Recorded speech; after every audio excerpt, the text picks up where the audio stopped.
आता मालवणमधील शिवरायांचा पुतळा प्रकरणी पुतळा परिसरामध्ये सुशोभीकरण शिवसेना उद्धव बाळासाहेब ठाकरे पक्षाने केल्याचं उघड झालं। बाबा आगणे आणि बाबा सावंत यांनी काम केल्याचं समोर आलं। कार्यकर्त्यांच्या मजूर संस्थांमार्फत सुशोभीकरणाची कामं केल्याचं देखील आता समोर आलेलं आहे। आताची एक महत्त्वाची आणि मोठी बातमी आपण पाहतोय।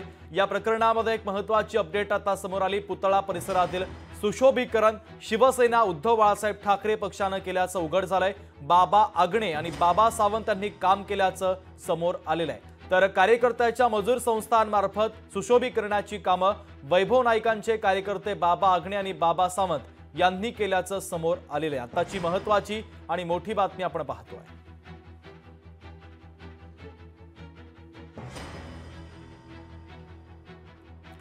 तर महत्त्वाची अपडेट आपण पाहतोय। मालवणमधील शिवरायांचा पुतळा प्रकरणी एक महत्त्वाची अपडेट समोर येते। पुतळा परिसरामध्ये शिवसेना उद्धव बाळासाहेब ठाकरे पक्षाच्या कार्यकर्त्यांनी सुशोभीकरण केल्याचं समोर आलेलं आहे।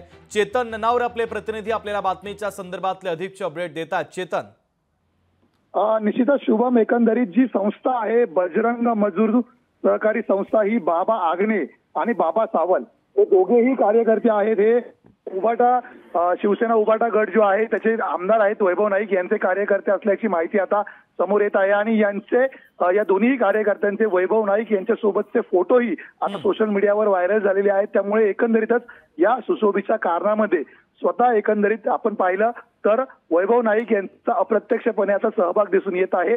आणि म्हणूनच एकंदरीत आज महाविकास आघाडीने ज्या प्रकारचे आरोप सरकारवर केले होते आता त्याला कुठेतरी प्रत्युत्तर देण्याचं काम आहे ते भाजप आणि महायुतीकडून केलं जाऊ शकतं। आणि त्याच्यामध्ये या कामांचा आढावा घेऊन एकंदरीतच याची जी कारवाई होणार आहे त्याच्यामध्ये उबाटा गटातील एकंदरीत जे कार्यकर्ते आहेत त्यांच्यावर सुद्धा कारवाईची आता टांगती तलवार दिसून येत आहे। शुभम, चेतन, महत्त्वाचे अपडेट या बातमीच्या संदर्भातले पोहोचवलेले आहेत। तुर्तास धन्यवाद।